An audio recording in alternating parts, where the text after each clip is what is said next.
Cadê meu celular? Eu vou ligar pro 80, vou entregar teu nome e explicar meu endereço. Aqui você não entra mais, eu digo que não te conheço e jogo água fervendo se você se aventurar. Eu solto o cachorro e apontando pra você, eu grito pé. Eu quero ver você pular, você correr na frente dos vizinhos. Você vai se arrepender de levantar a mão pra mim. Cadê meu celular? Eu vou ligar pro 80, vou entregar teu nome e explicar meu endereço. Aqui você não entra mais, eu digo que não te conheço e jogo água fervendo se você se aventurar. Eu solto o cachorro e apontando pra você, eu grito pé.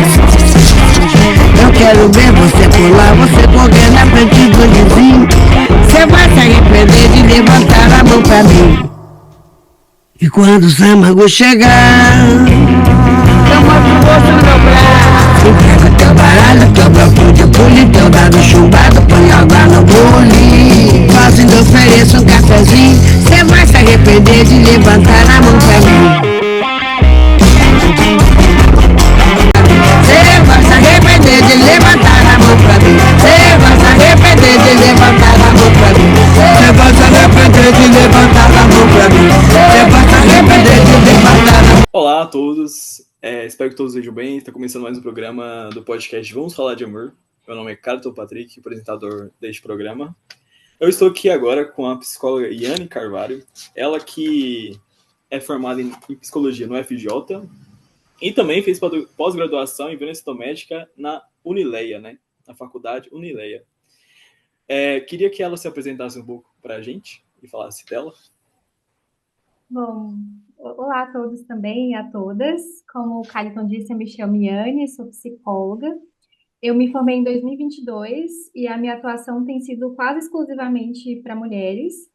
Eu atuei um pouco mais de 2 anos no Centro Especializado de Atendimento à Mulher de Lusiânia, Goiás, que é um órgão que contempla a rede de proteção a mulheres em situação de violência doméstica. Então, eu estive aí caminhando 2 anos atendendo essas mulheres que estão passando por alguma situação relacionada à violência.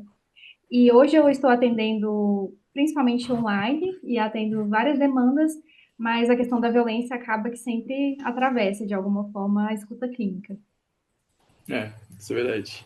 Isso é bom, gostei.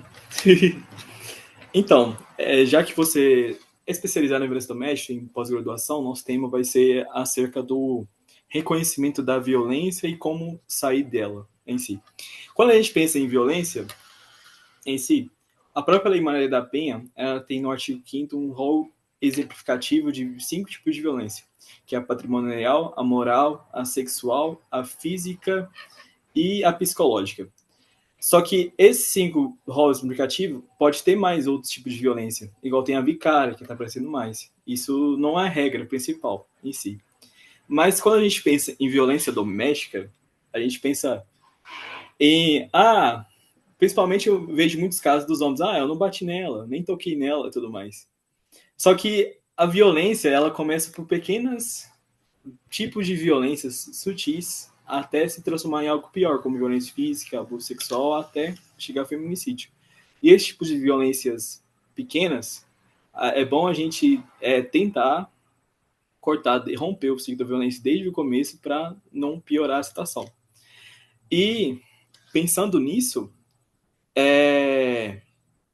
há uma dificuldade também em reconhecer a violência tanto do homem, tanto para a mulher. Na sua prática clínica, como surge aquele primeiro momento que a mulher começa a questionar que ela está num relacionamento que vive em um estado de violência em si?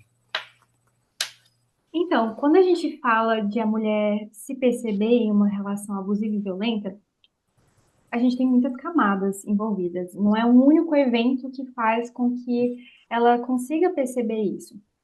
A psicoterapia é fundamental porque ela proporciona um espaço de escuta. Então, a mulher fala literalmente em voz alta sobre a relação dela, sobre como ela se sente, a dinâmica da estrutura familiar dela. Então, só de ela estar falando e se ouvindo e se aproximando de si mesma, das suas dores, ela começa a perceber que alguma coisa não está certa, né? Assim, que existem certos comportamentos, certas falas que realmente são desproporcionais e que não caracterizam uma relação saudável. Então, a mulher, na prática clínica, a gente percebe assim, que a partir do momento em que ela se ouve, a partir do momento em que a gente vai identificando esses sinais sutis ou até violências que são mais explícitas e nomeando isso, ela vai conseguindo entrar nesse processo interno de reconhecer no dia a dia dela mesma essas violências. Isso é muito importante reconhecer a própria violência em si. E os próprios xingamentos são um tipo de violência sutis que a gente acaba não percebendo na relação. Porque tem uma pesquisa que geralmente, quando você conhece uma pessoa há muito mais tempo do que as pessoas conhecidas, você tem um certo mais comodismo com outra pessoa e acaba podendo se respeitar. E os xingamentos são uma escalada para violências piores.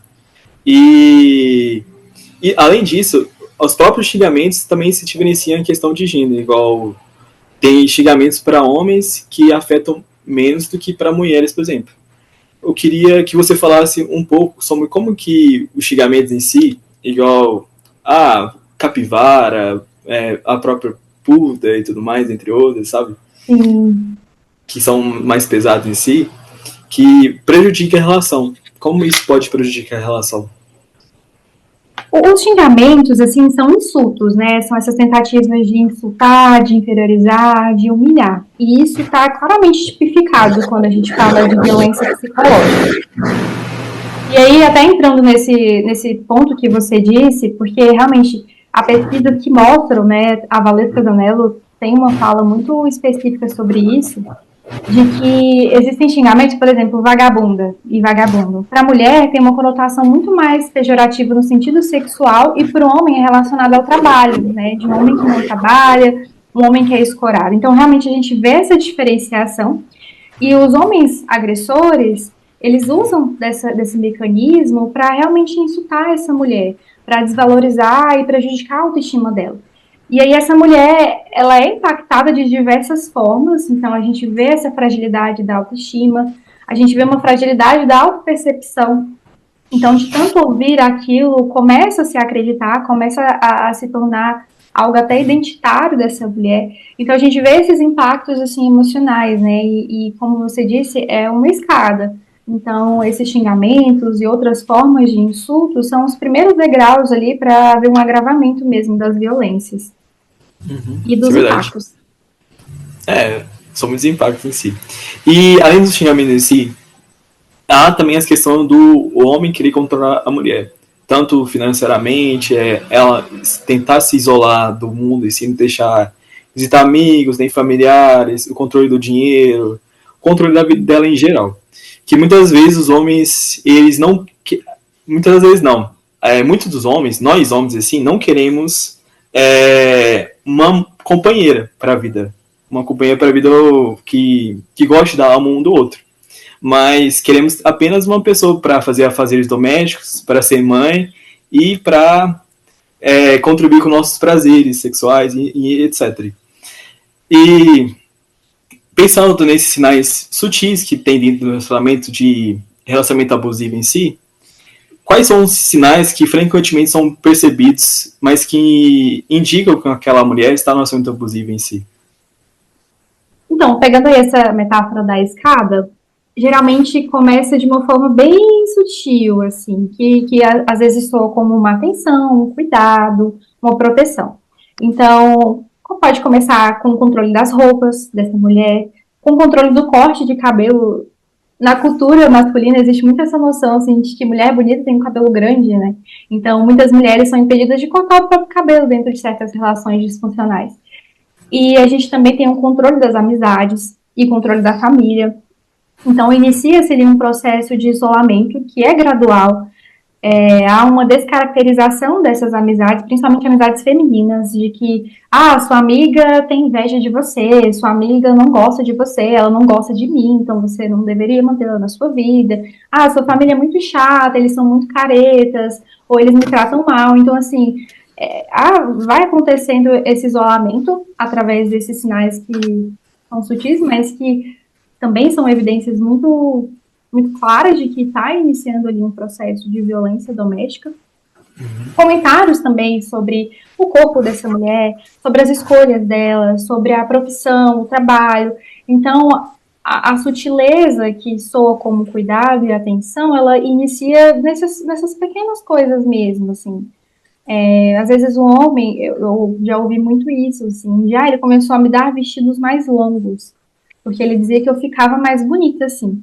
Quando a gente olha para essa frase, para esse retrato, parece algo bonito, né? Ele está dando um presente, ele está dizendo que ela fica bonita com o vestido. Mas quando a gente olha o pano de fundo disso, já é uma tentativa de controle, já é uma tentativa de manipular mesmo essa mulher e, consequentemente, é uma violência psicológica. Isso é verdade. A questão, assim, que no final de ano acontece muito mais as notícias de feminicídio, violência doméstica, traz os números do ano inteiro, de 2025, no caso. E, querendo ou não, a gente tem que assumir que a gente vive uma pandemia de feminicídio, violência doméstica, que é um problema de saúde muito grave. Ou a gente começa a pensar no modelo de homem ideal, de masculinidade, como um problema de saúde pública, que é existente. Um homem que é trabalhado Vamos pensar numa fábrica, aquela fábrica fordista. Vamos criar meninos que esses meninos vão ser criados ao mundo, a ser criados com corpos rígidos, emoções engessadas, violência e agressividade respirados como se fosse o ar puro em si. Nós sempre temos esse ponto nesse questão que é a questão do neandertal emocional. Vamos pensar. Já ouviu falar do neandertal emocional? Não. Muitas às vezes tem esse conceito neandertal emocional, que o homem ele não deve se lidar com as emoções. Muitas vezes a própria Valesca Zanello, ela diz que os homens lidam com a tristeza com agressividade e raiva, né? Sim. Em si. E lidar com isso, ser um neandertais emocionais, não saber lidar com as emoções, gera um problema. E o próprio Welser Lang, por meio do motivo da violência, fala que nós homens produzimos essas violências sutis em si conosco mesmo, através, eu não posso chorar, eu não posso se sentir tristeza, nós homens em si, a gente não pode sentir tristeza. Ou com outros pares, com briga de lutinha, não levar desaforo para casa, e com outra ou outra pessoa, porque por meio da violência doméstica, por meio da violência homoafetiva, contra LGBT e tudo mais, sabe? E essa questão de dominação do homem contra a mulher e outras pessoas que são diferentes em si, da concepção masculina. E queria que você falasse dessa questão do neandertal masculino, das masculinidades em si. E quando a gente fala de violência doméstica, assim, é claro que são muitas camadas, né? E aí, quando a gente olha para a mulher, tem inúmeras camadas, e quando a gente olha para o homem, tem outras inúmeras camadas. E aí a gente encontra nitidamente a noção do machismo mesmo, da misoginia, do patriarcado, que afeta ambos os lados, que faz mal para ambos os lados. É claro que a mulher, se aprofundando nesse olhar, assim, ela sofre muito mais porque a agressividade recai sobre ela. Mas os homens também, eles são muito prejudicados por isso. E aí a nossa educação, a nossa cultura, e não falo assim culpabilizando as mães, ou, né, porque tem muita essa linha de, é culpa da mãe dele que não educou, que não soube ensinar valores, mas não é bem assim. Se a linha fosse tão reta dessa forma, o problema seria bem mais fácil de ser resolvido. A gente tem estruturas que são tão naturalizadas, e aí uma criança, né, é impedida de chorar, é impedida de sentir as próprias emoções, é impedida de ter certos tipos de brinquedos, de brincar com certas coisas, e isso vai se aprofundando numa escala que chega na adolescência, o menino, ali, para ser inserido em algum grupo social, algum grupo masculino, ele também vai sendo interpelado a ter certos tipos de comportamentos que tem sempre esse pano de fundo mesmo, que é o machismo. E essa típica frase, né, de que homem não chora, a gente vê em música, a gente vê em filme, a gente vê em livros, de que o homem ele precisa sustentar as suas próprias emoções negativas e canalizar isso de uma forma raivosa, de uma forma agressiva, seja com o outro, seja consigo mesmo. E quando esse homem se permite sentir, ele é feminilizado. Então, é um homem feminino, né? Ele é muito sensível, isso aí é coisa de mulher, isso aí nossa, né? E aí a gente pode se aprofundar nesses títulos, né? Coisas de mulher, ou até usar o próprio conceito de homossexualismo como um insulto ao homem. Então, tudo isso, se a gente for olhar as camadas, a gente vai puxando e puxando, né? Mais e mais fatores dentro dessa situação, dentro desse contexto que essa criança, que esse menino cresce. Pensando nessa questão da emoção, da regulação da emoção, quando o homem está com raiva, ele acaba triste, alguma coisa, ele acaba indo no outro, no caso sempre a mulher, nós homens em si. Hoje eu vi um caso muito triste, que o homem estava com raiva, a mulher tentou acalmar ele, só que nesse acalmar com ele acabou julgando ela num 10º andar em si. A questão do homem em si, nós homens, na verdade, não cuidamos da nossa saúde mental, prejudica os nossos relacionamentos. E esse prejudicar nossos relacionamentos acaba gerando violências que afeta todos nós, tanto homem, tanto mulher em si, nessas relações. Mas, pensando nessa questão, mudando de assunto agora, se quiser também acrescentar depois, que pensando que muitas mulheres, às vezes, para reconhecer a violência, elas ficam confusas que aquilo não é ou não é violência em si. Como que a terapia, que os casos clínicos que você tem, pode ajudar a desfazer essa confusão mental da mulher para ela refletir melhor sobre a relação dela? Essa sensação de confusão, ela é bem comum mesmo, assim. E a terapia, ela pode ajudar porque é um espaço seguro. E às vezes é o único espaço em que essa mulher vai conseguir falar sobre essa relação. Então, aquilo que eu até mencionei anteriormente, o fato de ela conseguir falar e se escutar.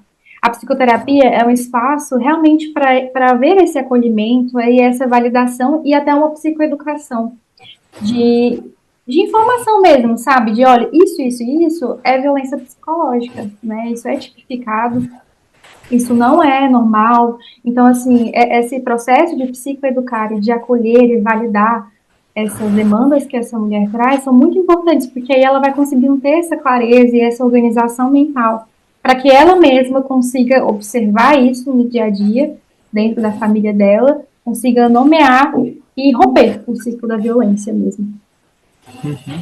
Sim. É muito importante. Terapia, para todos nós, é importante em si. E a escuta, principalmente a escuta, ajuda a nos internalizar, a entender o que está acontecendo com a gente, com o nosso relacionamento e tudo mais. Pensando nisso, muitas das vezes a mulher se sente culpada. Tanto a violência doméstica, o próprio estupro em si também, é um dos únicos crimes em que a vítima se sente culpada do crime, sim, infelizmente. O próprio estupro em si, eu já vi uma tese da doutora Rosa Graciele, que o estupro, a vítima ela se sente culpada e com vergonha. Já o agressor, não. O agressor vive sua vida de modo tranquilo e tudo mais, plena. E pensando nisso, o que fazer quando a mulher sente essa culpa? Tipo, tem muita que elas falam, você provocou ele, por isso aconteceu isso, sabe? Você mereceu, você... Que tem aquela ideia, a mulher deve ser submissa, deve tentar acalmar os ânimos da família e tudo mais, não deve dar o seu pitaco, sua opinião, né? Tipo de coisa assim. Que você falasse. A culpa é um sentimento muito perigoso, né? Assim, em todos os contextos, a gente precisa olhar com muita calma quando a gente se sente culpado por alguma coisa. E aí, quando a gente fala de uma mulher que está enfrentando uma situação de violência, essa culpa, geralmente, ela é jogada sobre ela de forma intencional pelo agressor. Então, quando a gente olha para o ciclo da violência, a gente tem ali a fase da lua de mel. É muito comum que nessa fase da lua de mel o agressor peça desculpas e se comprometa a mudar. Só que essas desculpas são assim, me desculpa, mas você também fez isso, isso e isso, você me disse não, você não fez a comida que eu queria. você me provocou, né? Você não é compreensiva comigo, com as minhas emoções, com a minha raiva. Então, assim, esse mais você também é muito introjetado pela mulher. Então, ela começa a se perceber responsável por aquele comportamento. E como é duro isso, né, que você disse, assim, de que é o único crime que a vítima se sente culpada.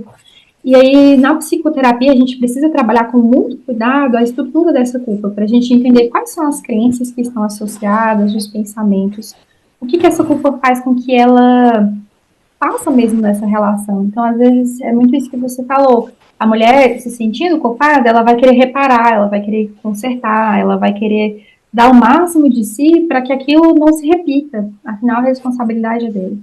E quando a gente tira a responsabilidade e a culpa das costas do agressor, fica mais difícil até de reconhecê-lo como agressor, né? Porque ele só estava me punindo, ele só estava reagindo a algo que eu fiz. Então ele não foi intencional dele, não foi por maldade, é porque eu fiz. E aí é por isso que na psicoterapia esse é um dos sentimentos mais centrais, assim, que a gente trabalha com acolhimento, com validação, com psicoeducação, para que essa mulher entenda essa estrutura desse sentimento, que não é dela. E a gente também tem uma lógica estrutural, né, de que a violência doméstica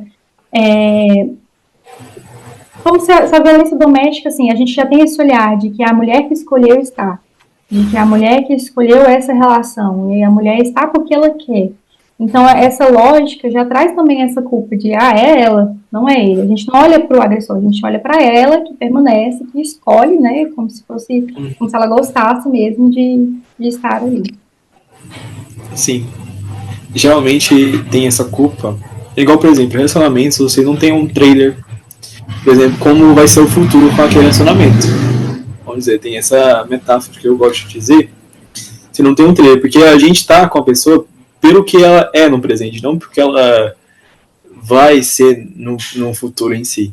Mas essa tem a projeção, claro, que a projeção é um dos pilares do relacionamento em si, para se ter um relacionamento duradouro. Mas nessa questão da culpa é algo muito difícil em si. Mas também há a dificuldade da mulher se admitir que ela está sofrendo, é vítima de violência doméstica. E essa dificuldade de admitir, eu apanhar de homem? Não. Tipo, eu já vi muitas frases de mulheres falando assim, não, eu apanhei dele, não. Eu sou mais fácil de bater nele, por exemplo. Dar um sopapo nele, coisas assim. Que eu já ouvi bastante em si. Por que é tão difícil a mulher admitir que ela é vítima de violência doméstica? Queria que você respondesse. Então, também são muitas camadas, assim, são muitos porquês.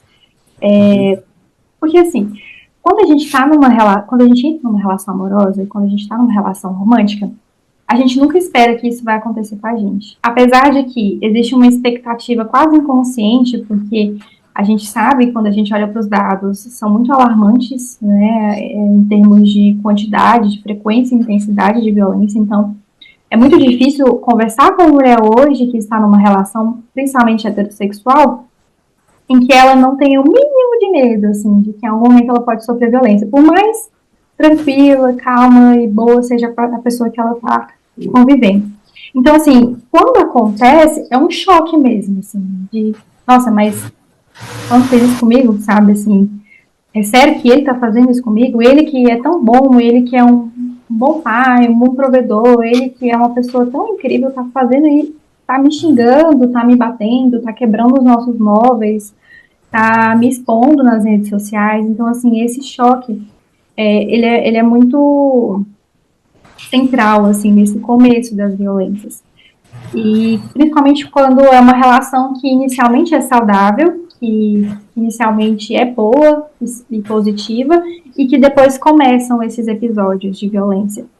E há também a dependência financeira, há a questão dos filhos. Então, pensar nos filhos é um ponto muito central para essas mulheres que têm. E aquela coisa também de justificar as violências, né, que é bem típico de porque ele estava estressado, porque ele estava bêbado, porque ele estava drogado, porque isso, porque aquilo, porque ele não teve um bom dia no trabalho. Então, assim, tudo isso vão criando essas camadas que envolvem essa mulher e faz com que seja tão difícil se assumir nesse lugar. Sim, isso é verdade. tem autojustificadores que justificam a ação do homem e é algo que é injustificável, não deve ser justificado as ações de nós homens pelo... eu tive um péssimo dia no trabalho. A mulher também pode ter um péssimo dia no trabalho. Bebi. A mulher também. Então, isso aí é complicado em si. Mas você falou da questão do o pai ser um bom pai, dele ser provedor, ajudar financeiramente na casa. O que eu vejo bastante, os pedidos de revogação que acontecem no juizado, é que um dos principais motivos é que ele era um bom pai e o filho sente saudade do pai. Essa questão da saudade em si, quero que tenha contato com o filho e acaba reatando o relacionamento. E é aquele ciclo da violência, né? Que a lua de mel, depois a atenção, depois a explosão em si. São essas 3 fases. E pode piorar e diminuir o tempo de passar por cada fase em si. E isso é que é o perigo do ciclo da violência em si. Como que a gente pode trabalhar essa contradição entre o parceiro ser o bom pai e o bom provedor e reconhecer ele como agressor? Ele é um agressor, isso é fato. Como trabalhar essa contradição? Olha, esse é um passo muito significativo assim, dentro da psicoterapia. Porque, assim, fazendo um exercício agora, assim, pensa em um homem que para você é uma pessoa boa, uma pessoa tranquila, e tem atitudes positivas, socialmente falando. E agora pensa se a esposa dessa pessoa chega em você e fala, olha, fulano tá me batendo. É até difícil da gente acreditar, assim, né? Porque agressor não tem cara. A gente não consegue olhar para um homem e falar, esse aqui é agressor. Esse aqui bate na sua própria esposa. E isso acontece na percepção da própria mulher também, de que, nossa, mas ele, olha só, ele trata bem os filhos, ele traz comida para casa, ele mantém as contas pagas, ele, de certa forma, cuida de mim em alguns momentos. Quando ele tá tranquilo, né, aí a gente intitula de fase da lua de mel, mas é tão bom. Então, assim, é difícil mesmo fazer essa separação. Só que ela é fundamental porque é importante a gente reconhecer que uma pessoa cuidadora em certos papéis, ela também pode ser agressora em outros papéis. Uma coisa não exclui a outra. E elas podem se coexistir em uma só pessoa. E pensando assim, até indo além, se um agressor ele é só ruim o tempo todo, em todos os papéis, é muito mais simples, socialmente falando e individualmente falando, para essa mulher quebrar esse ciclo da violência. Agora, se ele é bom e ele é ruim, isso contribui até para a confusão mental mesmo. E esse passo que a gente dá dentro da psicoterapia é muito importante, né? Ele requer muito esse reconhecimento, e novamente a psicoeducação, que eu sempre é um ponto que eu trago, porque para a mulher conseguir ir percebendo, identificando e nomeando e reconhecer mesmo, é bem essa palavra de reconhecer.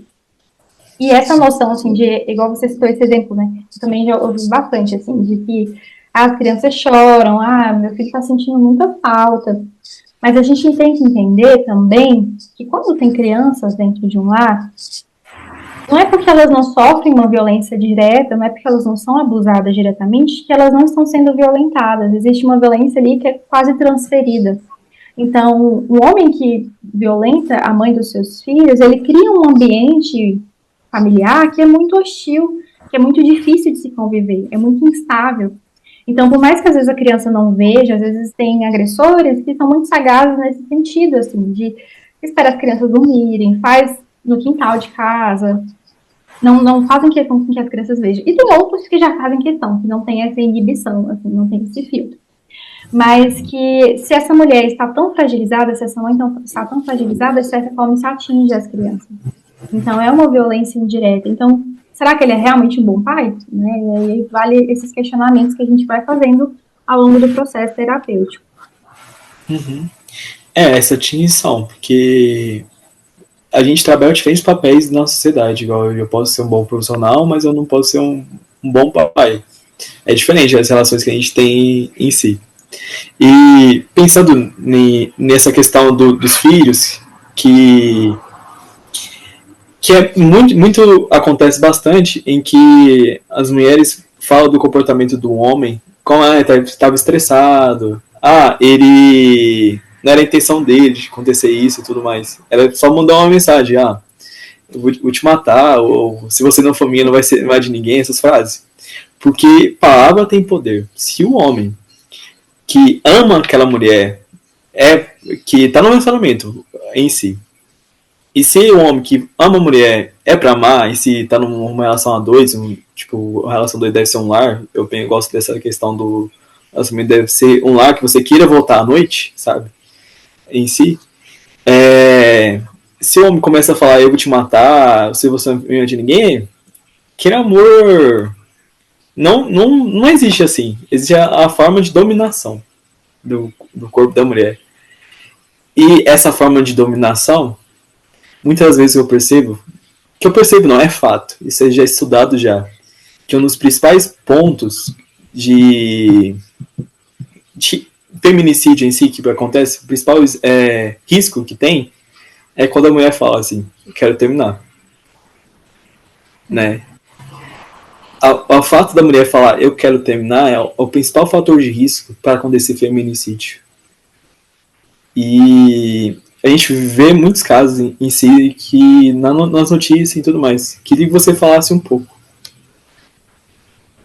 Assim, os feminicídios essa semana, principalmente em novembro, que tem aqueles 21 dias de ativismo, né, em relação à violência, a gente tem visto muitas mulheres e poucos homens, infelizmente, né, mas falando sobre essa questão do feminicídio, de como tem crescido, e é assustador, assim.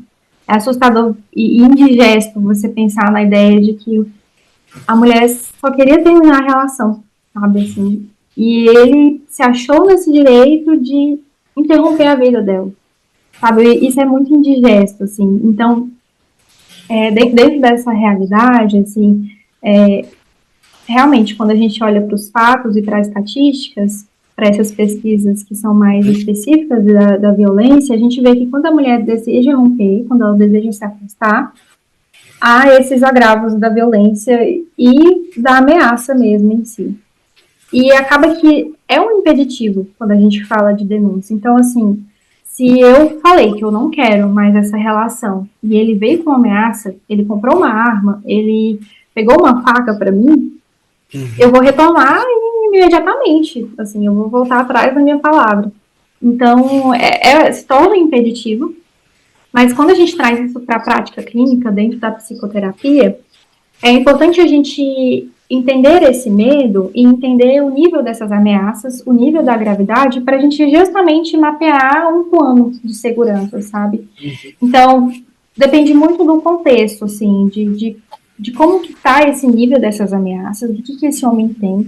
Então, se ele tem arma, aí a gente já tem um apelo muito maior para a questão da denúncia e para a questão das medidas protetivas, que a mulher pode colocar lá que ele tem posse de arma para que essa arma seja retirada. Então, a gente vai pegando aí esses fatores que compõem esse contexto de risco de feminicídio e a gente vai criando plano de segurança, a gente vai acionando os órgãos que compõem a rede de proteção, a segurança pública, para que essa mulher seja, de fato, protegida, para que ela se sinta protegida, porque ela tem o direito de dizer não mesmo, assim. Isso é verdade. Todos nós temos o direito de dizer não. E muitas vezes nós homens temos muito mais dificuldades em aceitar o não da outra pessoa, porque a gente não gosta de ser decepcionado pela vida em si, pelos próprios limites que existentes. E você falou sobre o plano de segurança em si, que esse plano de segurança é fundamental, ter um plano de segurança. O que eu posso fazer em caso de violência em que pode gravar em si? O que eu posso fazer nesse momento? Eu tenho contato de segurança, emergência, minha mãe, ir para a delegacia da DEAN, ou para a própria delegacia em si.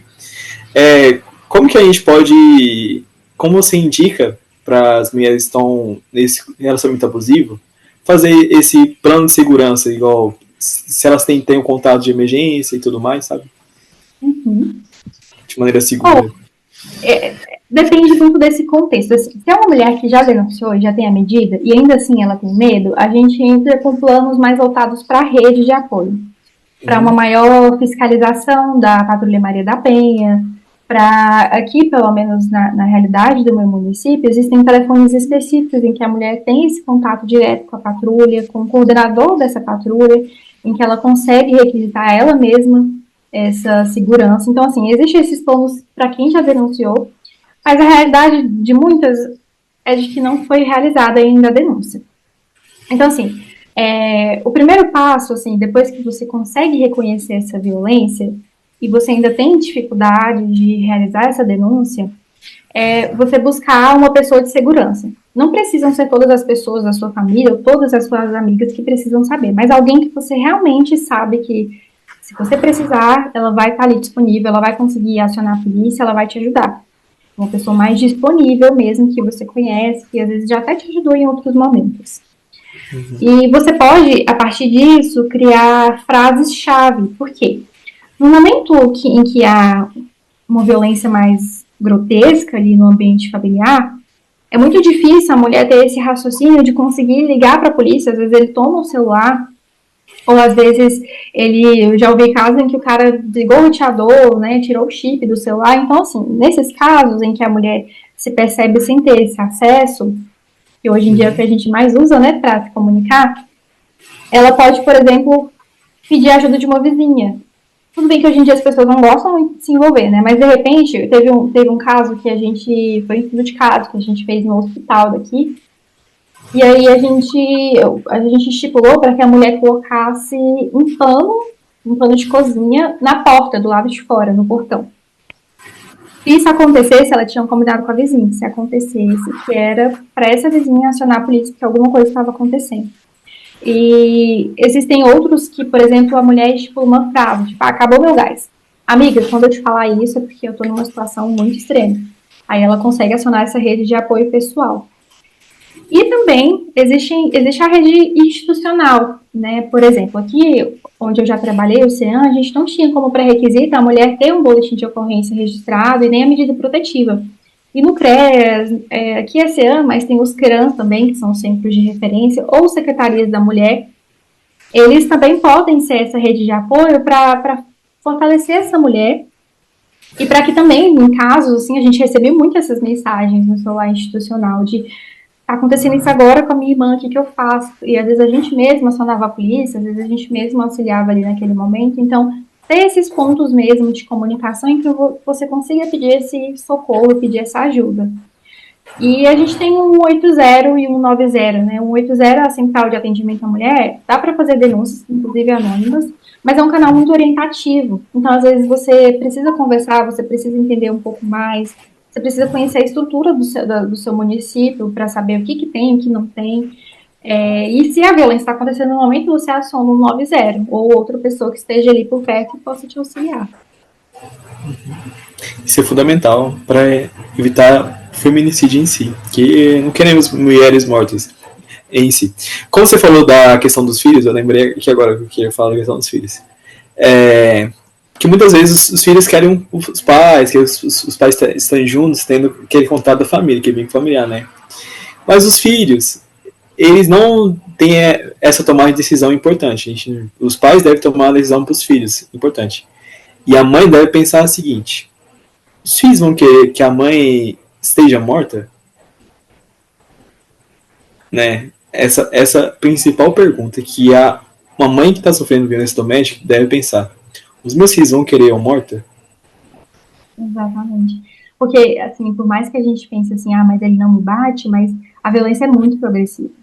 Assim, pode ser que a mulher fique anos, entre aspas, sofrendo somente a violência psicológica, mas geralmente tem um ou outro episódio isolado de violência sexual, violência física, e aí a gente já vê esse agravamento para chegar realmente ao feminicídio, né? Que é uma realidade muito triste.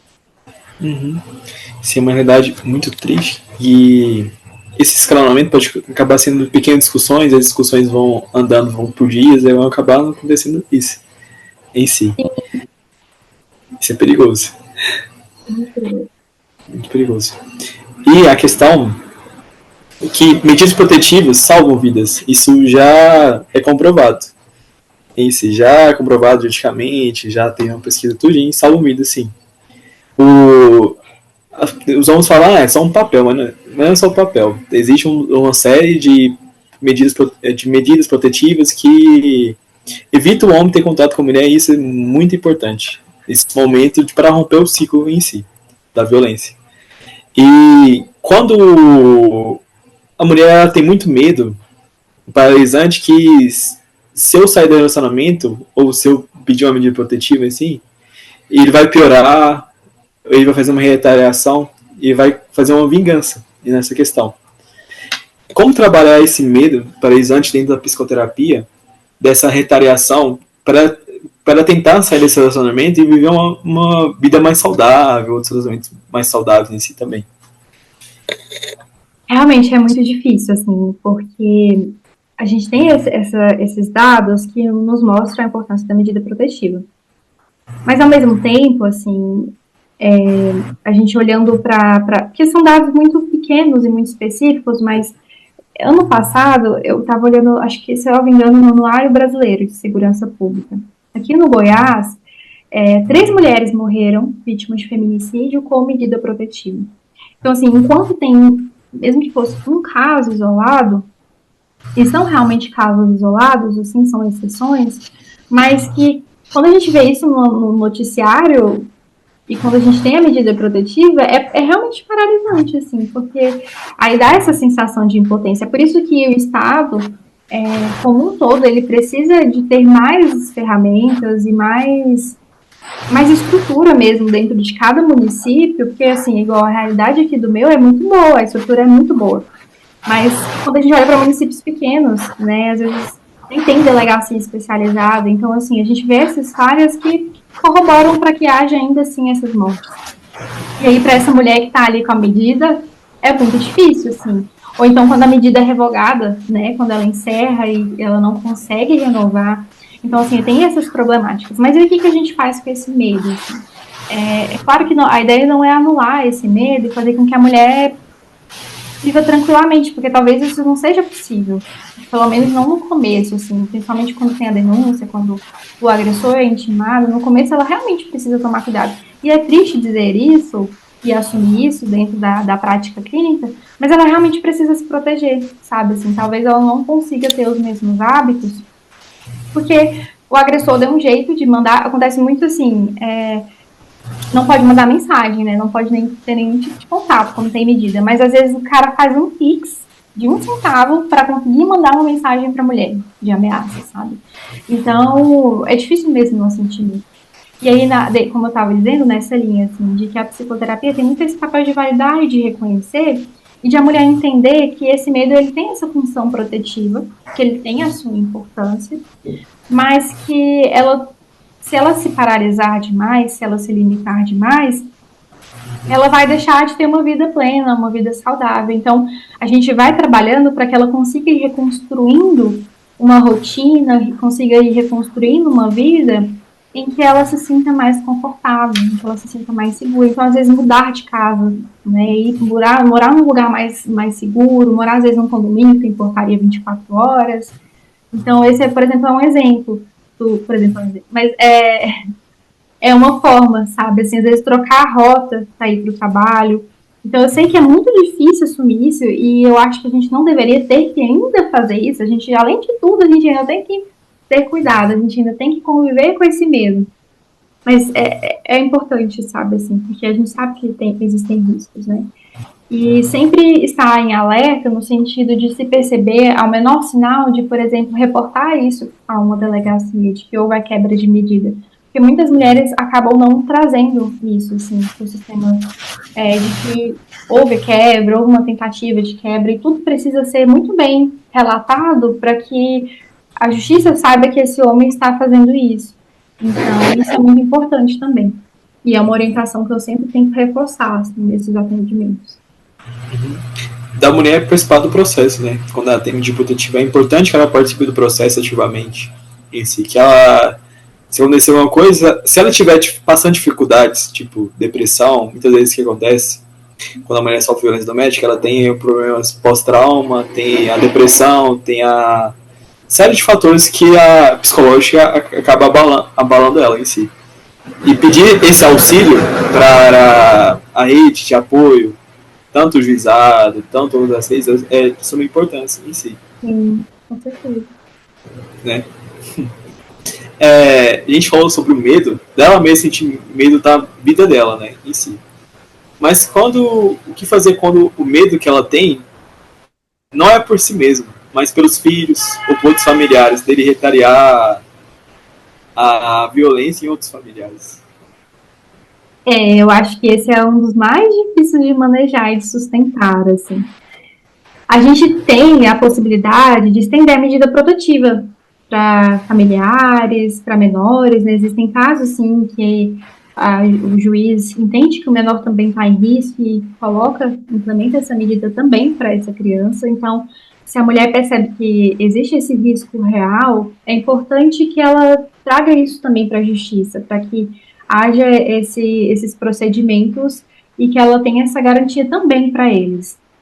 E é muito importante também essa mulher trazer essas crianças para que elas também tenham um acompanhamento, para que a mulher veja porque tem muitas crianças que sofrem com os impactos que essa mãe estava passando ali. Então, às vezes desenvolve ansiedade, há casos extremos de tentativas de suicídio, há casos em que a própria criança, né, fala que não quer ver o pai, que tem medo do pai, ou que ela também sofreu uma violência mais direta.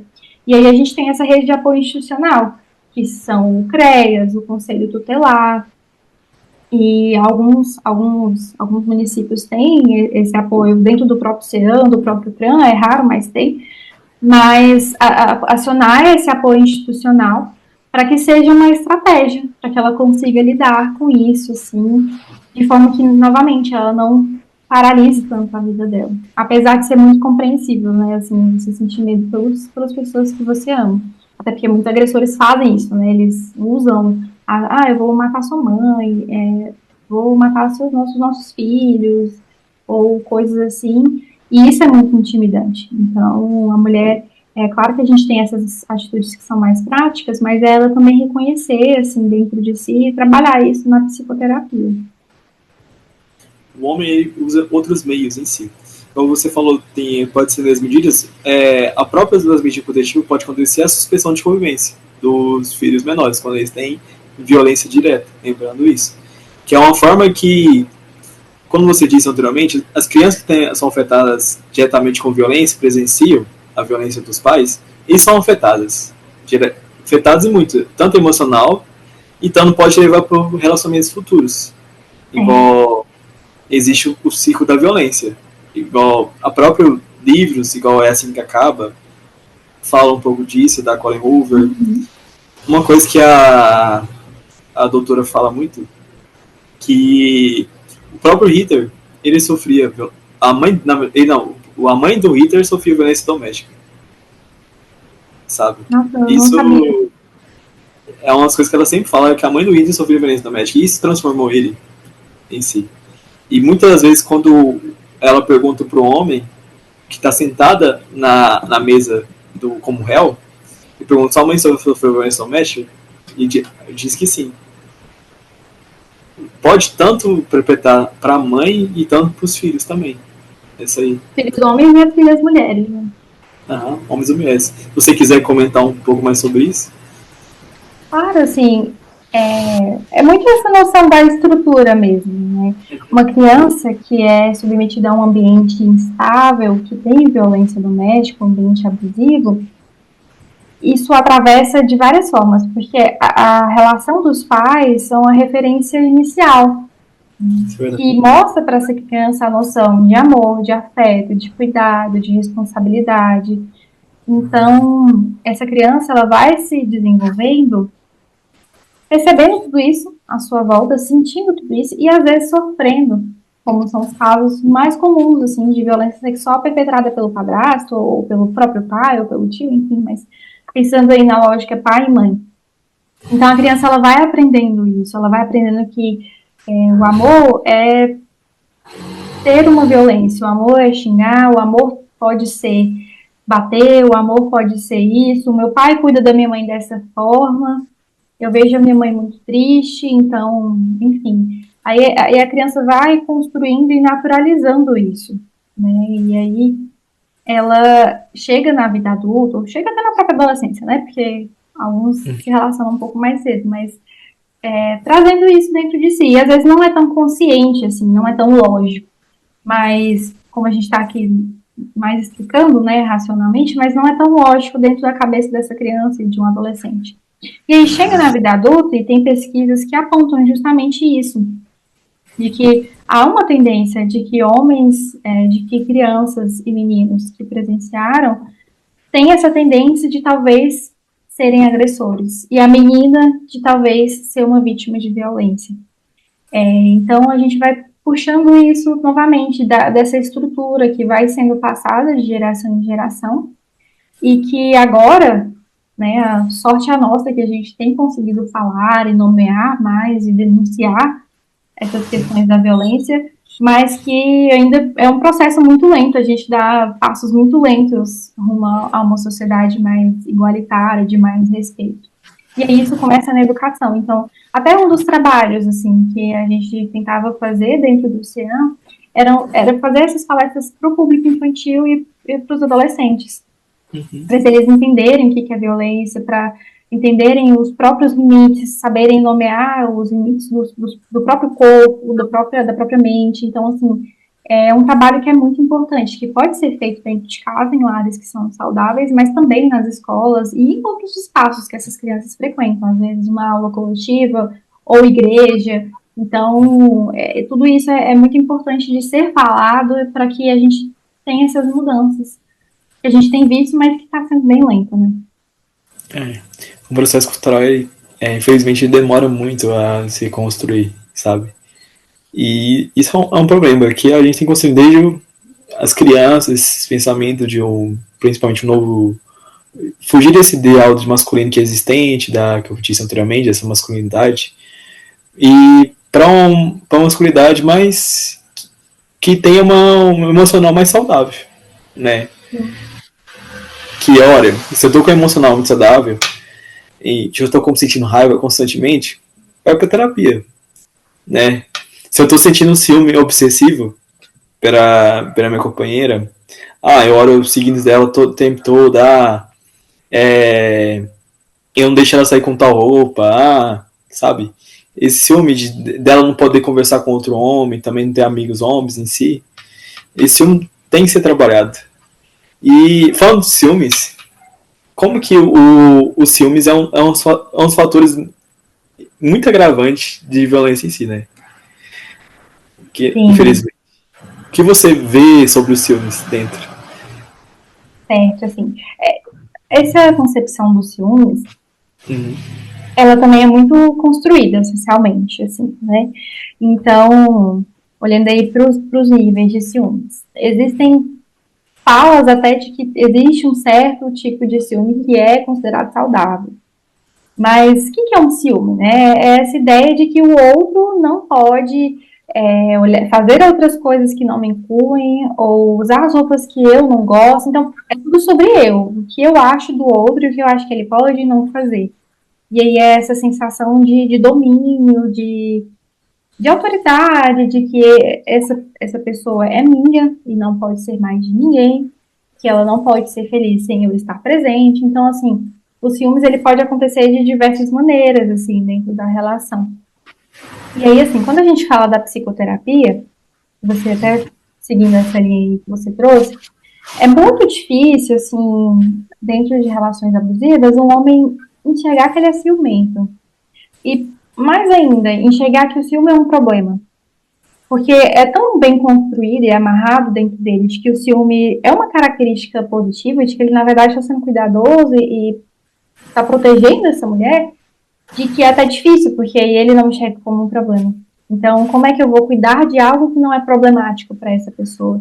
E a terapia também, nem sempre ela vai ter esse papel, e ela nem pode ter esse papel de consertar, né, assim, de consertar problemas. Então, é por isso que se uma pessoa chegasse, se um homem chegasse para mim falando que ele quer tratar o ciúme, né, assim, vai ser algo bem inédito, mas, ao mesmo tempo, a gente vai precisar entender, assim, a estrutura desse ciúme, de onde que vem, por que ele relaciona isso ao amor. Inseguranças. Exatamente, essas inseguranças. Então, esse domínio do outro, e aí, assim, isso também acontece para as mulheres, tem muitas mulheres que são ciumentas, então, que isso diz muito sobre essa insegurança, sobre a autoestima, e aí a gente ia analisando, assim, os fatores que desencadeiam esses ciúmes, o que que eu faço com essa sensação? Será que eu preciso fazer alguma coisa com isso em relação ao outro, né? Será que eu preciso trazer isso para o outro? Porque isso é um problema meu, né? Isso diz sobre mim, não sobre a dinâmica da relação. E de que forma que eu tenho trazido isso, sabe? É com violência, é com agressividade, é com controle. Então, o filmes ele é muito perigoso por isso, assim. Por isso que eu nem gosto muito das ideias de que existe um nível de sono que é saudável, porque talvez isso possa ser uma crença que vai sendo tão colocada ao extremo que aí a gente aceita e naturaliza certos comportamentos que são completamente abusivos e disfuncionais. Isso é verdade. Ciúmes é perigoso porque tem essa ideia, eu tenho ciúmes que eu amo aquela pessoa, né? E eu falei no contexto só de homem, mas tanto homem quanto mulher pode sentir ciúmes do parceiro, mas tem a questão de como demonstrar esse ciúmes pro outro parceiro em si. Eu senti um certo desconforto ali, sabe? Pode sentir desconforto. É igual a relação, você conversou com tal garota e tudo mais, sentiu um certo desconforto. Que tá acontecendo tal? É uma canal de comunicação deve se ter para não ser violento em si, né? Um certo entendimento. Exatamente.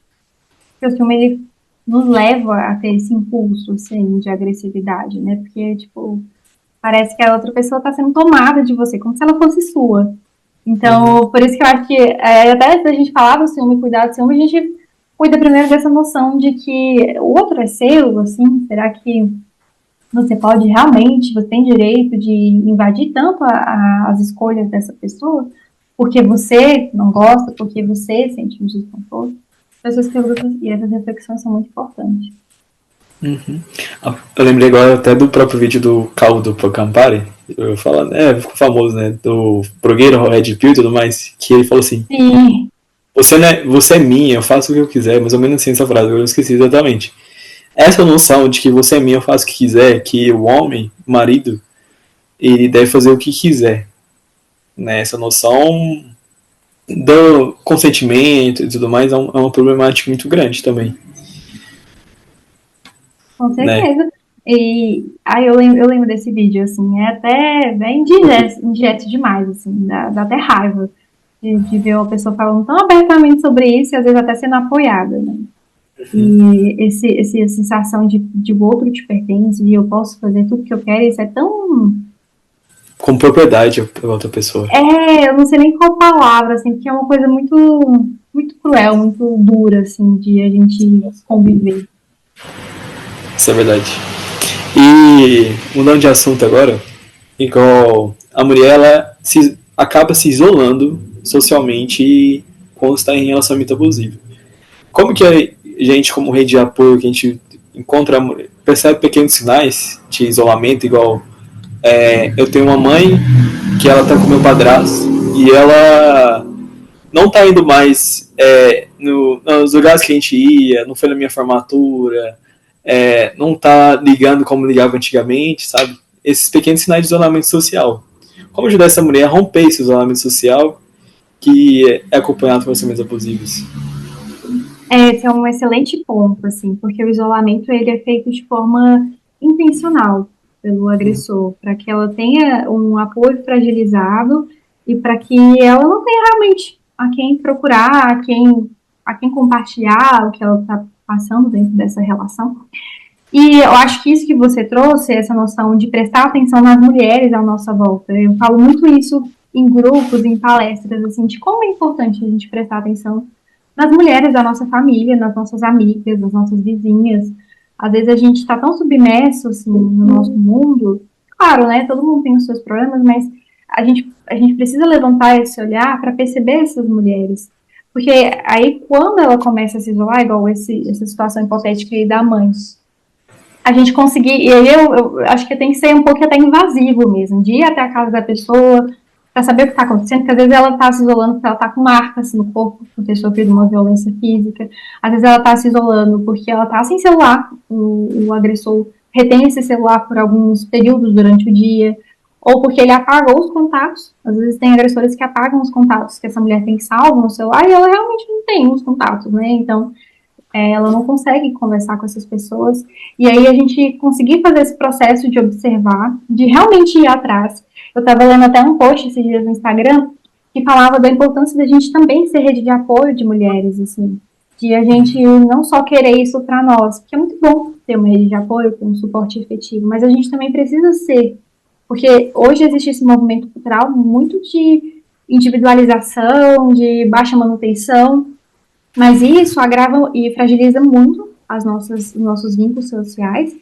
E às vezes mulheres que precisam ter esse apoio, mesmo que a gente não saiba o que está acontecendo, mas ela saber que a gente está ali, que a gente está atenta, que a gente está presente, já é um sinal de que ela pode, de repente, nos pedir ajuda, de que ela pode contar o que está acontecendo. Então, essa é até um pouco invasiva, assim, no bom sentido da palavra, mas para que essa mulher perceba que a gente está ali, né, e ter essa paciência também de que, às vezes, se ela relatar, de saber acolher, de ter essa paciência de que não sou eu que tenho que decidir por ela, que ela está muito fragilizada, que ela não está ali porque ela quer. Então, esse olhar é muito importante para que a gente seja uma rede de apoio efetiva mesmo, para uma mulher em situação de violência doméstica. Isso é fundamental. Ter essa ponte de apoio, ter essa reciprocidade, né? Essa ambivalência em si, eu preciso de apoio, mas também eu posso ajudar, né? Sim, e é incrível como mulheres, assim, que depois rompem a relação e se fortalecem. Eu vejo isso, assim, tem algumas que me mandam mensagem até hoje, que eu atendi, sei lá, em 2023, que elas gravam vídeos, falam sobre a própria experiência, que elas vão atrás de outras mulheres que elas conheceram de repente num grupo e que se ajudam mesmo, que eu percebi que a minha irmã está um pouco distante, eu fui atrás e eu descobri que está acontecendo isso. Então, às vezes até quando a gente sofre a violência, isso nos torna mais sensíveis a essa temática e nos ajuda a saber ajudar, né, essas mulheres que estão ainda passando por isso. E é muito importante a gente saber ser rede de apoio. Verdade. Acho que eles têm um conceito, eu acho, que é a sororidade feminina, né? Exatamente. Esse conceito. Igual, por exemplo, se a gente falou sobre rede de apoio e tudo mais, mas a mulher às vezes tem dificuldade em quem ela pode contar com ajuda em certos momentos, porque ela tem essa vergonha, esse medo de contar o que está acontecendo na vida dela. Que a violência doméstica é algo muito pessoal da pessoa.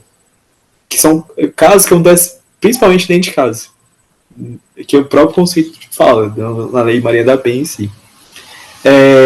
Nessa questão, como identificar em quem se pode confiar nesse momento para pedir ajuda nessa questão? Assim, além dos serviços profissionais, DEAN, CEAM, CREAS, CRAM, às vezes casas-abrigo ou defensoria pública, eu acho que quando uma mulher está passando por uma situação de violência e que ela se percebe precisando de uma ajuda, precisando falar sobre isso, mesmo que ela não tome uma decisão, é importante ela identificar mesmo, assim, entre as pessoas que são próximas. Não necessariamente precisa ser da família, porque às vezes a família mais atrapalha do que ajuda, mais revitimiza, mais julga do que apoia essa mulher. Então, ela conseguir identificar, assim, uma pessoa que ela sabe que é uma pessoa mais acolhedora, que é mais compreensiva, que é um pouco mais disponível para ouvir, para ajudar, para às vezes estar na casa dessa pessoa. Então, acho que identificar ali pessoas que já têm esse histórico, assim, que você já sabe que ela é uma pessoa acolhedora, porque às vezes, assim, a gente associa muito, vou contar para minha mãe, vou contar para minha irmã, para pessoas com vínculos familiares mais próximos. Mas você sabe que a sua mãe vai te julgar, que a sua mãe não vai aceitar, que a sua mãe ou a sua irmã vão ser hostis com você, ou não vão nem acreditar, né? Porque, nossa, mas fulano tá fazendo isso com você tá ficando doido. Então, assim, saber identificar para que você consiga, de fato, ser acolhida e ajudada. Essa questão da própria família deslegitimar a violência, tem que às vezes a própria família motiva, ele só xingou e tudo mais, o casamento, se resolvem e tudo mais, é só conversar, né? O que fazer nesses momentos, e você disse que a própria mulher, ela se sente desencorajada a denunciar, ou minimiza a violência, que a violência não é algo que deve denunciar, tipo, é culpa sua, tipo, a culpa pulveriza, né? nessa questão. Sei que atentou ele, deixou ele nervoso e tudo mais. Então, né, isso aí é tão dolorido, né? Assim, tem a sua família, que inicialmente tem essa premissa de que é a nossa rede de apoio, que é quem deveria nos ajudar, na verdade está desencorajando, está dizendo, mas eu vi um momento tão bom. Mas isso aí eu também. E tem muito isso, assim, né? Algumas mulheres mais velhas, mas isso aí eu já passei coisa pior, e tô viva, e tô aqui com ele. Então, essas frases, assim, elas são até violentas também. E é importante a gente ter essa noção, e aí a gente traz isso para dentro da psicoterapia, de entender que é possível trabalhar limites para essa família.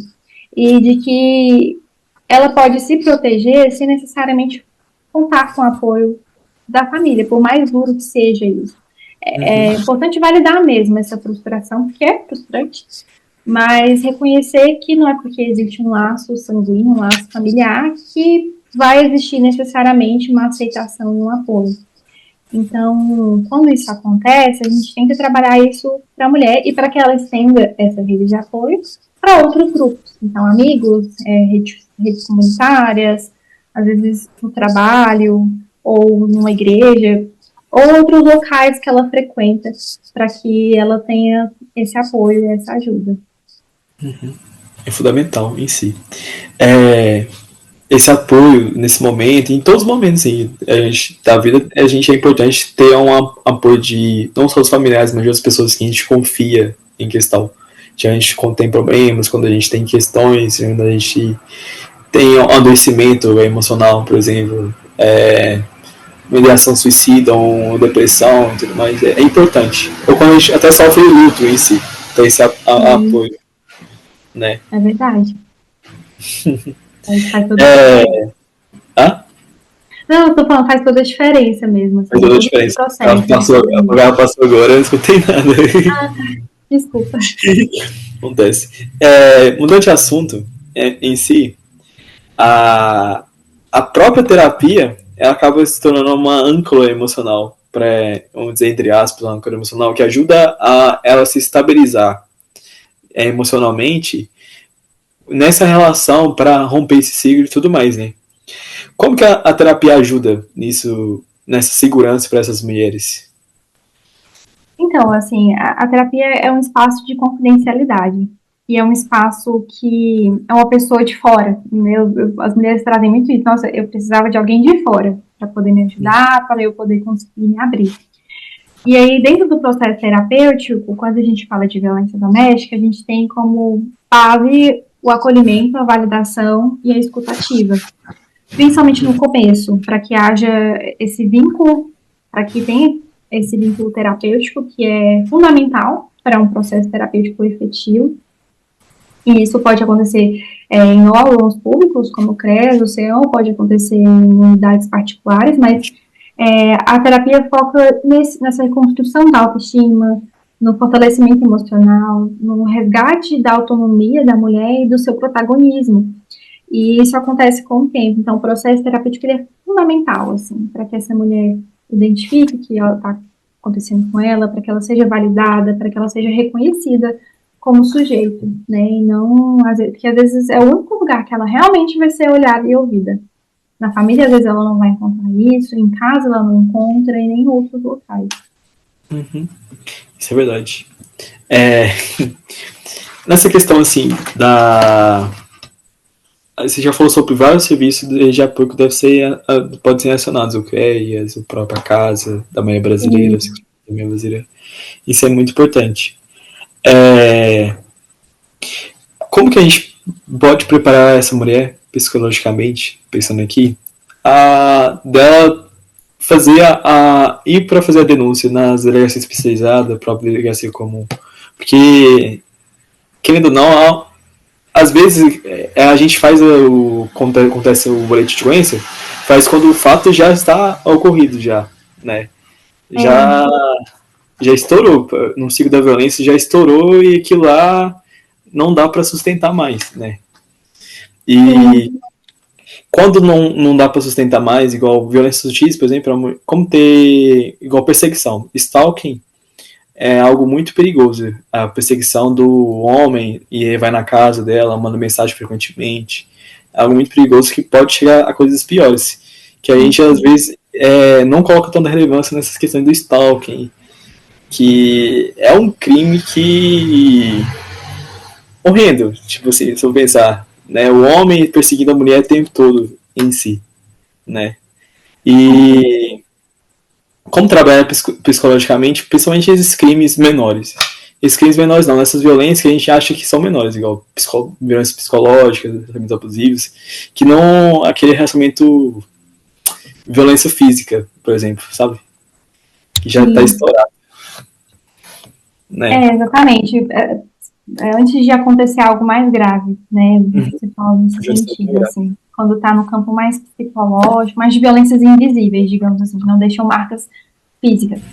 Então, assim, eu acho que essa orientação do que está escrito na Lei Maria da Penha e de quais direitos a mulher tem é fundamental, para que ela consiga até nomear e até trazer isso, por exemplo, na hora de registrar um boletim de ocorrência. Então, eu sofri insulto, eu sofri manipulação, eu sofri perseguição, a limitação do meu direito de ir e vir. A mulher ter esse domínio um pouco mais jurídico é muito importante para que ela se sinta mais segura na hora de falar isso. Por quê? Sendo bem honesta, e são relatos que a gente ouve sempre, assim, não só aqui no meu município que eu falo, mas em pesquisas mesmo, de que a mulher sofreu violência institucional. Então, às vezes, ela é ridicularizada dos próprios agentes que estão ali registrando, principalmente delegacias que não são especializadas, que é o que acontece para muitos territórios do nosso país, e não existem atendimentos especializados. Então, assim, acontece muito, né? Porque são trabalhadores que também são atravessados pelo machismo, também são atravessados por esse olhar crítico e julgador dessa mulher que está ali. E às vezes a mulher... E quando a mulher faz várias denúncias, assim, quando ela tira a medida e vai lá de novo, então, assim, ela é ainda mais ridicularizada. E aí, assim, acontece essa violência institucional. Então, por isso que a mulher deter esse conhecimento e essas informações, de ela saber quais são os direitos dela, o que ela realmente tem garantido, que aquilo ali realmente foi uma violência, é muito importante para trazer essa segurança, para ela estar preparada psicologicamente. Ela também pode levar um acompanhante, uma pessoa de confiança, que ajude ela a se manter mais calma, que esteja ali presente realmente nesse processo de denúncia.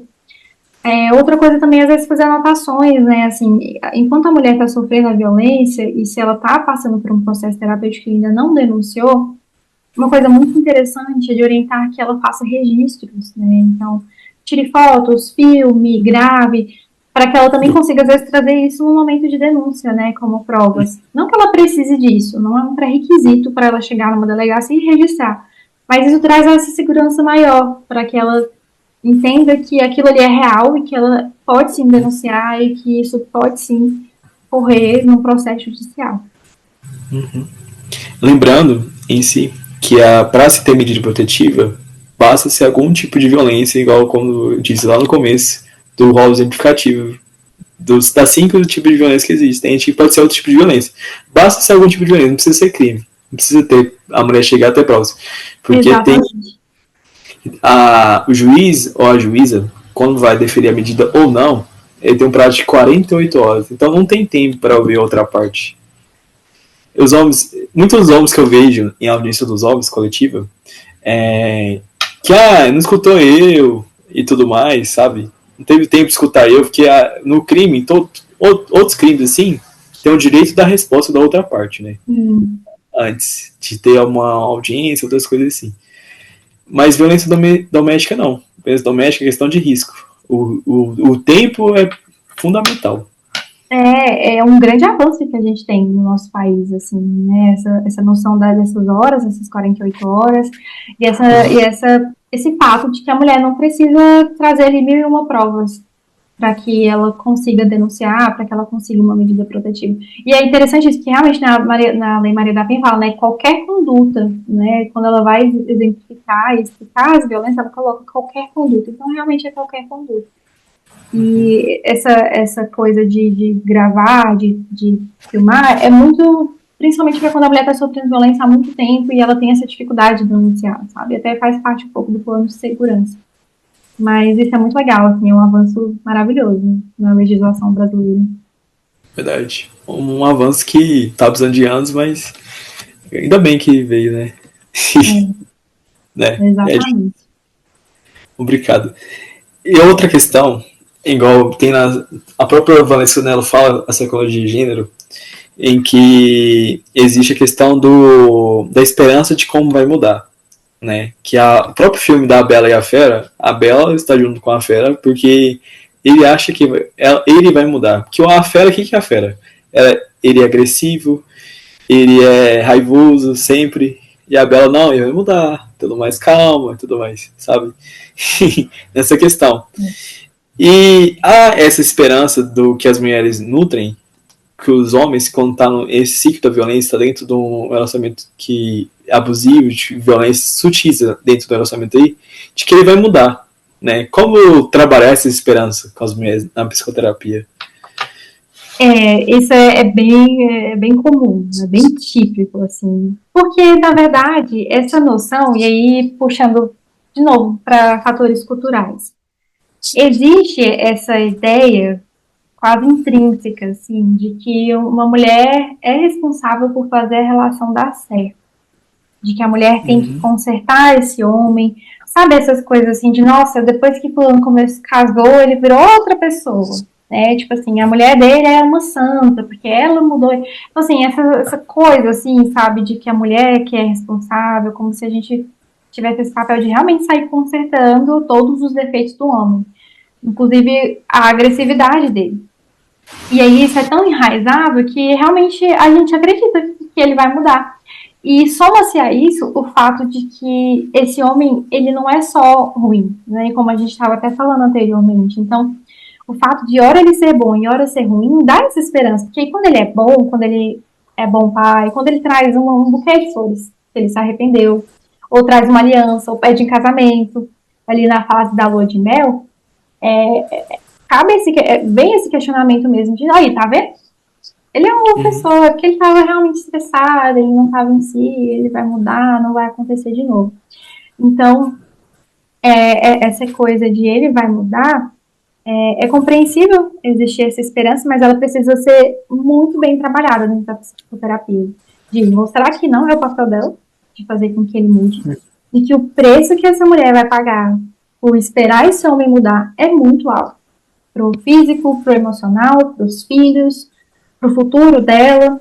Então, acho que até trabalhar esses cenários, assim, e os custos emocionais é importante, para que essa mulher tenha esse olhar mais realista da situação, né? Então, e entender que não é porque o agressor promete que vai acontecer, porque é parte muito dos agressores nessa fase da lua de mel de falar, não, eu vou mudar, foi só uma vez, foi só dessa vez, eu tava dessa forma.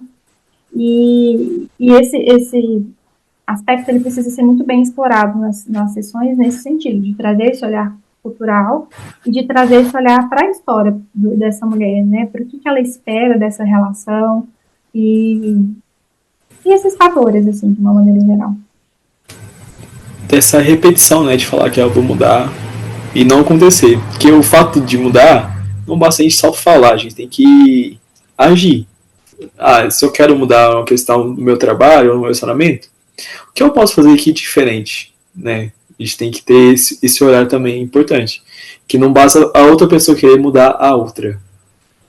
A pessoa tem que mudar, a gente não muda as pessoas, né? E assim, a gente às vezes não consegue mudar nem a gente mesmo. Quando a gente enxerga um defeito, né? Quem dirá o outro. E aí tem aquele ponto, né, assim, de que esse outro, às vezes, nem enxerga isso como um problema. Então, como é que ele vai mudar? Às vezes ele enxerga como um problema a reação da mulher. De não aceitar, de chorar, de ter as reações ali mesmo, né? Ali, as reações imediatas durante a violência. Então, às vezes o homem ele se revolta não com a agressividade dele, mas com essa reação. E aí ele diz que vai mudar porque ele sabe que é isso que ameniza e que faz com que essa mulher permaneça. Uma questão que você disse, em que uma coisa que a gente tem noção, que muito culturalmente, quando tem um estuprador ou um homem que comete violência doméstica, a gente vê como ele é um psicopata, né? A gente não deve pensar no figura do agressor, do perpetrador, como essa figura do psicopata. Porque, querendo ou não, o psicopata só está no colarinho branco e a corrupção. As pesquisas indicam que ele só está no colarinho branco. A maioria dos que pode ter problemas mentais dos homens são ou borderline ou esquizofrenia, que pode ter esse problema de cometer violência nos estudos em si. Mas nós homens somos potenciais agressores em si. E enxergar que essa familiaridade, que todo homem pode ser um potencial agressor, é importante em si, né? Mas é difícil ouvir isso de um homem, viu? Isso fere o ego dele de uma forma que... Mas realmente, assim, esse auto-reconhecimento, né? É muito importante. Isso é verdade. Que eu tô falando de pesquisa, que também é o que eu vejo também em si, dentro do meu trabalho do design de violência doméstica, dessa questão, que é muito importante.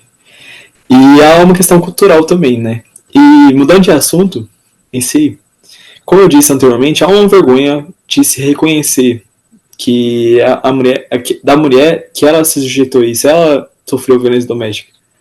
O que fazer com essa vergonha e reconhecer que não é uma vergonha, né? Tudo que ela passou. Sim.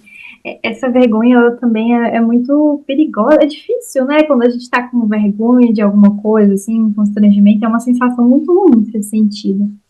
Então, o que a gente faz com isso? Assim, é sempre validar. Esse trabalho dentro da psicoterapia é sempre de validar, porque é uma emoção muito legítima. Quando a gente olha o quanto essa mulher pode ser julgada, o quanto ela pode sofrer retaliação por ela falar que ela está sendo violentada, realmente, assim, traz mesmo essa sensação de constrangimento, de exposição. Às vezes até ir à delegacia, nossa, o quanto isso é doloroso, assim, você tá ali frente a uma pessoa desconhecida, às vezes até uma pessoa que te conhece, e você tem que expor ali, então, apesar de serem situações necessárias, você falar e nomear a violência perante a sociedade, mas é muito vergonhoso. E essa vergonha ela é fruto cultural, né, desse olhar social que ainda existe sobre a violência, de que a mulher escolhe estar nessa relação, de que a mulher que apanha é porque ela gosta, é porque ela é boba, ela é burra, ela é idiota, é porque a gente vai sempre arranjando porquês, né? E novamente, a gente olha para a mulher, não olha para o agressor. E é doloroso, e aí a gente precisa, dentro da psicoterapia, promover essa autocompaixão, sabe, assim, de a mulher conseguir separar o olhar do outro, o que é do outro, o que é da sociedade, o que realmente é meu, da minha experiência, da minha realidade. E de validar para que essa mulher vá reconhecendo esse sentimento, para que ele vá aos poucos sendo diminuído mesmo, né? E essa mulher consiga encarar o processo judicial, encarar as audiências, porque geralmente são essas exposições, quando vai para a externa, que vem essa vergonha. Então, a terapia ela é fundamental para a gente poder fazer isso, com essa vergonha, né? Que é muito ruim. Isso é verdade, é muito ruim. Em si. Há também a questão do tecnologia de gênero, da gente disse anteriormente, que a mulher é responsável pela relação, ela deve manter tudo na paz e tudo mais, né? Que a própria Valesca já citou em seus vídeos em si. Como que a mulher pode lidar com essa sensação de fracasso?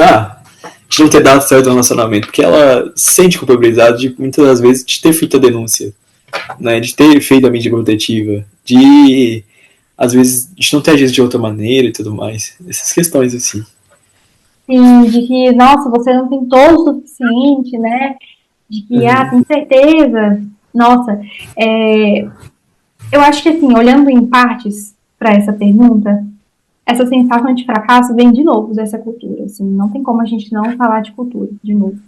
Porque ela vem dessa noção que a gente conversou de que essa mulher é responsável por fazer dar certo, de que ela tem que dar o máximo de si, que ela tem que tolerar tudo, tem que sacrificar tudo que ela é em nome de uma relação, em nome de uma família.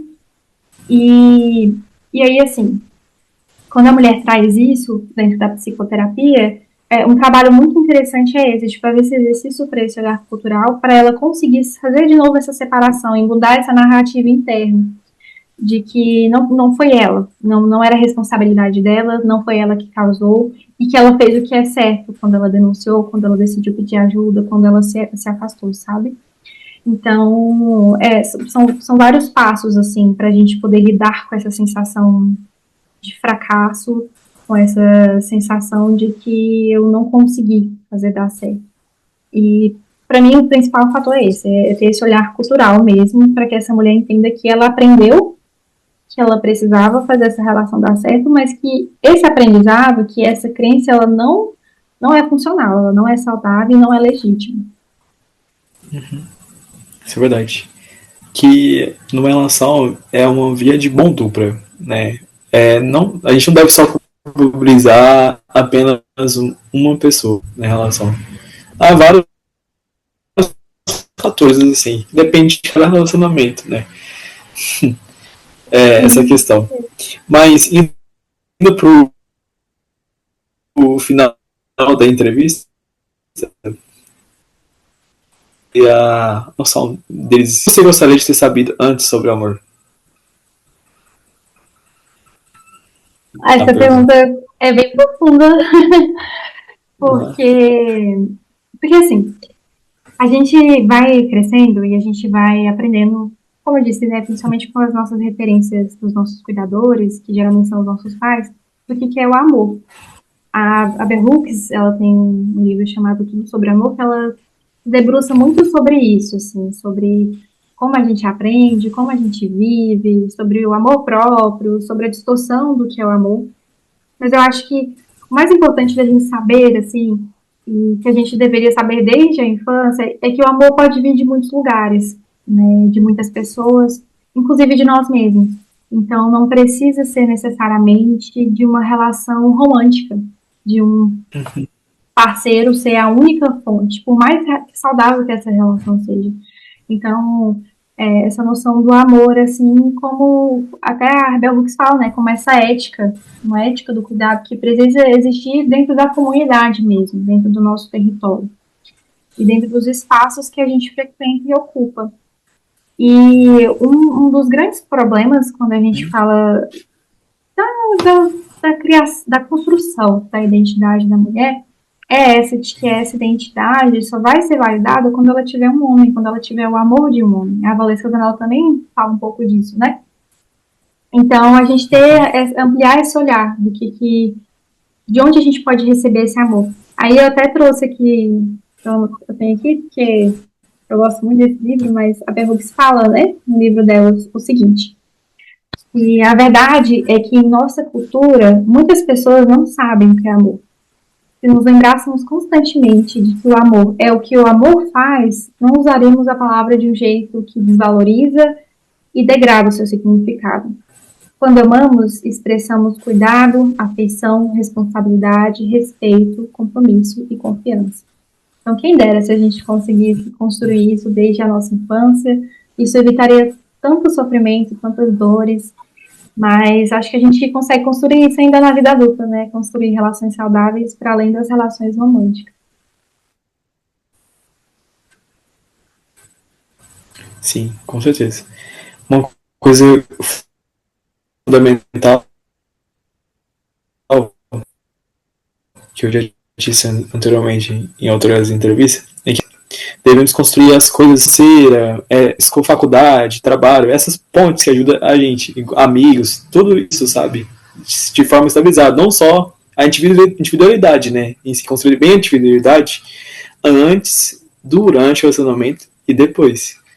Para que, caso aconteça um problema, a pessoa não se saia devastada daquele término, daquele rompimento por conta de uma violência em si.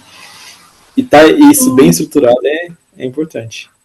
Então, assim, aí usando as palavras que a Bell traz, assim, a Bell, né, como se fosse íntimo, mas que a Bell Hooks traz de realmente expressar esse cuidado, essa afeição, essa responsabilidade, respeito, compromisso e confiança com a gente mesmo. E às vezes a gente é o nosso pior inimigo, a gente é quem mais se maltrata, quem mais se julga, se critica. Então, a gente tem isso bem construído, e é claro que não é uma linha tênue, não é uma linha reta, na verdade, não é algo tão simples assim, porque a gente, novamente, a gente não aprende a fazer isso. Então, a gente vai aprendendo conforme a gente vai vivendo a vida, conforme a gente faz terapia, conforme a gente se aproxima das pessoas à nossa volta, conhece outras pessoas, e a gente vai construindo uma vida significativa e que é baseada no amor, que é algo que a Branca traz no livro. Assim. Isso é fundamental. Sim. E, finalizando o programa, eu queria agradecer a Yane pela entrevista. Foi muito bom. Espero que todos tenham gostado e eu vou deixar para ela se despedir.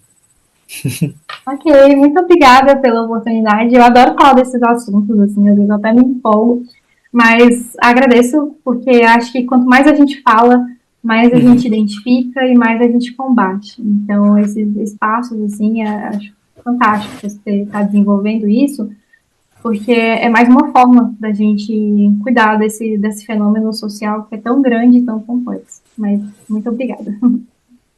Eu que agradeço. Espero que todos tenham gostado do programa. Um forte abraço e até outros programas por aí.